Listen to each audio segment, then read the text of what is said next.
Good morning, আমি অনামিকা চলে এসেছি আজকে একটা নতুন ব্লগ নিয়ে। আশা করি তোমরা সবাই খুব ভালো আছো। আমি তো দেখতেই পাচ্ছ বেশ ভালো আছি। গতদিন রাত্রিবেলা মা এসেছিল, তো আজকে মাকে নিয়ে সকালবেলা একবারে বেরিয়েছি। মা ধরবে বেলঘরিয়া থেকে বিরাটির অটো, আর আমি ধরবো বেলঘরিয়া স্টেশনের অটো। বাড়ি থেকে বেরোতে না বেরোতেই বৃষ্টি শুরু হয়েছে, বৃষ্টির জন্য আটকে পড়েছিলাম কিছুক্ষণ। তারপরে যে বৃষ্টিটা একটু কমলো, তারপর মাকে অটোয় তুলে দিলাম আর আমিও বেলঘরিয়া স্টেশনে অটোতে উঠে পড়লাম। আজকে আমি বাড়ি থেকে বেরিয়েছি অনেকটা লেট করি। যেই টাইমে আমি শিয়ালদা পৌঁছাই, আমি সেই টাইমেও বাড়ি থেকে বেরোতে পারিনি। তো 10টা 20 নাগাদ আমি শিয়ালদাতে নেমেছি, 10টা 20-25 নাগাদ। তারপরে সেই 10:45-11টায় ট্রেন ছিল লেক গার্ডেন্সের। তো সেই ট্রেনটা ধরে আজকে আমাকে যেতে হয়েছে অফিস।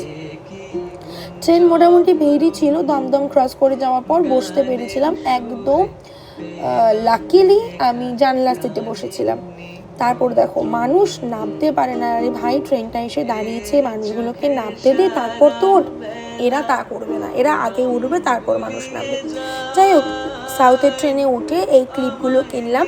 ব্লু কালারের ক্লিপটা আমাকে একজন গিফট করেছে, বাকি দুখানা আমিই কিনেছি। এই দেখো মহারথীকে কি সুন্দর কাঠ ঠুকরে ঠুকরে কি করছে। হঠাৎ করে এনার দর্শন, তারপর আমি প্রকৃতির দৃশ্য দেখতে দেখতে অফিস যাচ্ছি। এখানে দেখো আমাদের অফিসের সামনে খুব সুন্দর একটা পুজো হয়, যেমন পান্ডাল হয় তেমন ঠাকুরের মুখটা হয়, ভীষণ সুন্দর দেখে। এত ভালো লাগলো যে দুর্গাপুজোর প্যান্ডেল শুরু হয়ে গেছে। আর অবশ্য অনেক বড় বড় প্যান্ডেল আছে যেগুলো অর্ধেক শুরু হয়ে শেষের পথে। আর আমাদের অফিসের এখানে প্যান্ডেলটা সবে বাঁশ বাজছে, দেখেই কত ভালো লাগে না যে আর 50 দিন বাকি নাকি পুজো। এখনও পুজোর শপিং করিনি, শপিং পরে করবো, আগে অফিসে যাই কাজ করি। অফিসে ঢুকে কাজ করতে করতে কখন 1:30টা বেজে গেছে টের পাইনি। পেটে পেয়েছিল প্রচণ্ড খিদে, ইঁদুর দৌড়চ্ছিল।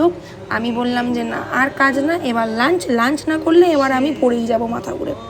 তো লাঞ্চ করতে করতে আজকে ভাবছিলাম যে পুজোয় কী কী কেনাকাটি করব। ঠিক আছে, ওগুলো পরে আলোচনা করছি, আগে লাঞ্চটা গরম করে নিই। কারণ খাবারের জায়গাটা দেখতে পেয়েছো টিফিন বক্সে ছড়াছড়ি, এগুলো ধুতে হবে, পরিষ্কার করতে হবে, করে লাঞ্চ করে দেন কাজে বসতে হবে। আর দেখাচ্ছি কী কী লাঞ্চে এনেছি। লাঞ্চে আছে কুমড়ো, ইলিশ মাছের মাথা দিয়ে ডিমের অমলেট, পেঁয়াজের ডাল, ভাত আর শসা। লাঞ্চ করে উঠতে না উঠতে দেখলাম ম্যাডাম এসছেন। ও, আজকে আবার মিটিং এই করে করে ম্যাডাম গেলেন এই অ্যারাউন্ড 6:30। তারপর আমি আমার ব্যাগপত্র গোছাতে ব্যস্ত, কারণ বেরোতে হবে, 7টা বাজতেই যায়, ওভারলোড হয়ে গেছে আজকের কাজে, এরপর আর নিতে পারছি না। ব্যাগপত্র গুছানোর আগে 1 কাপ কফি করেছি, সে কফিটা খাওয়ারও মনে হয় আমার সময় হয়ে ওঠেনি। যাই হোক, এখন খাবো কফিটা আরেকবার গরম করে।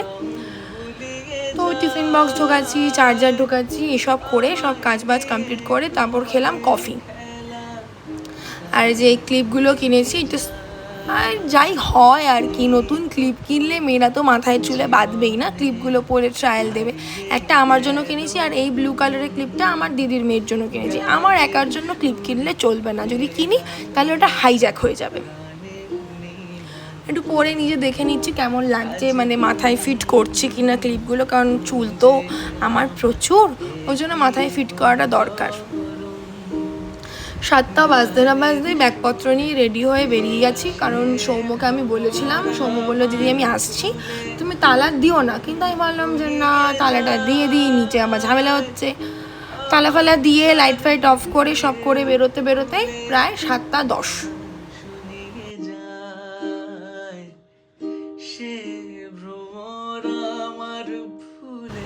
অফিস থেকে বেরিয়ে দীপাঞ্জন বসাককে ফোন করলাম, কিন্তু বসাকবাবু ব্যস্ত ছিলেন, কথা বলতে পারেননি। স্টেশনে গিয়ে বসলাম। স্টেশনে আমার পাশের যে মেয়েটি রয়েছে, ও আমাকে বলছে দেখো দিদি, স্টেশনের মধ্যে এরা সিগারেট খাচ্ছে ট্রেনে যেতে যেতে। আমি বললাম এখানে এরা এরকমই করে, এখানে কোনো আইন নেই, এখানে কোনো পুলিশ নেই, কিছু নেই, কেউ কিছু বলতেও আসে না, কেউ কিছু বলেও না, আর কেউ শোনেও না। ওর সাথে কথা বলতে বলতে আসলো ট্রেন, আবার সেম জিনিস, এরা ট্রেনে কেন উঠতে দেয় না, মানে নামতে দেয় না মানুষকে, আমি বুঝি না। আগে মানুষগুলোকে নামতে দে, খালি হোক, তারপর তোরা না, ঠেলে গুতে মেরে ধরে আগে ওরা উঠবে তারপর।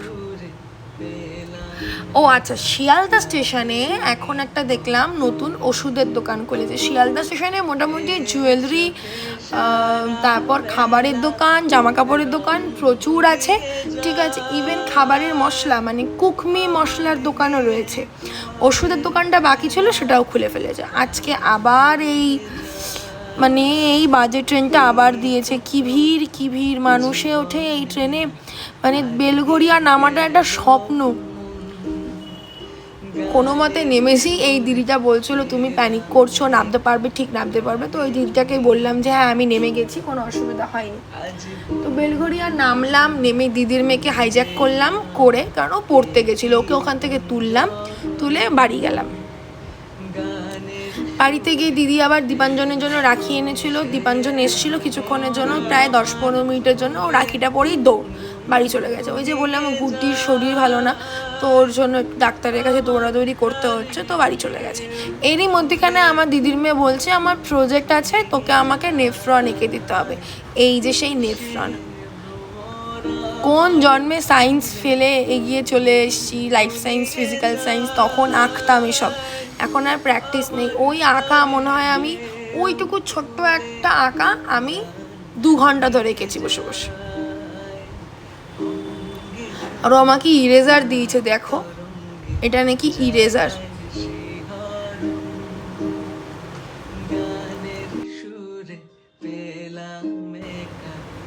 এই যে আমি এখন নেফ্রন আঁকতে বসেছি। এই নেফ্রন আঁকতে মনে হচ্ছে আমি মানে ভারতের ম্যাপও মনে হয় এর থেকে ইজি। নেফ্রনের যা পেঁচানো সব রয়েছে। তো এই আঁকতে মোটামুটি 2 ঘন্টা প্রথমেই বললাম লেগে গেছে। তো দিদি বললো আগে খেয়ে যায় এসে। আমি বললাম পরে খাচ্ছি, আগে এঁকে নিই। সবে এইটুখানি এঁকেছি, তাই পুরোটা কমপ্লিট করেছি। কমপ্লিট করার পর আমি দিদির মেয়েকে বলছি বইতে যেটা আছে ওটা হচ্ছে জীবনবিজ্ঞান ও পরিবেশের শুভ্রনীল কি সারনেম রয়েছে, শুভ্রনীল চক্রবর্তী, ওনার নেফ্রন। আর যেটা আমি এঁকেছি ওটা আমার নেফ্রন। ও হেসে দিয়েছে আমার কথা শুনে। তারপর দেখলাম ডিনারে খিচুড়ি আর বেগুনি, বাহ রাইম হয়ে গেল। এখানে আমরা কি একটা বিষয় নিয়ে বেশ হাসাহাসি করছিলাম, হাসতে হাসতে গাল ব্যথা হয়ে গেছিলো, ওই জন্য ওরকম করছিলাম। তারপর দিদি বললো বোন আমি তোর জন্য রাখি এনেছি। আমি তো অবাক, মানে আমাদের এত বছরের ভাই বোনের মানে 2 বোনের সম্পর্ক, আমরা প্রথম এবছর দিদি আমাকে রাখি পরিয়েছে। আমি পরাইনি, কারণ কোনোদিনও পরাইনি, আর আমি কিনেও নি, কারোর জন্যই রাখি কিনিনি। তো আমাকে রাখিটা পরালো দিদি। রাখিটা পরে আমরা যে যার মতো শুতে চলে গেলাম। দিদির মেয়ে প্রজেক্ট করছে। আজকে এটুকুই থাক, কালকে আবার দেখা হবে নতুন কোনো ভিডিও নিয়ে, ব্লগ নিয়ে, যদি করতে পারি। Till then tata. আর লাইক, কমেন্ট, শেয়ার, ফলো আর সাবস্ক্রাইবটা কিন্তু করে দেবে। হ্যাঁ, গুড নাইট।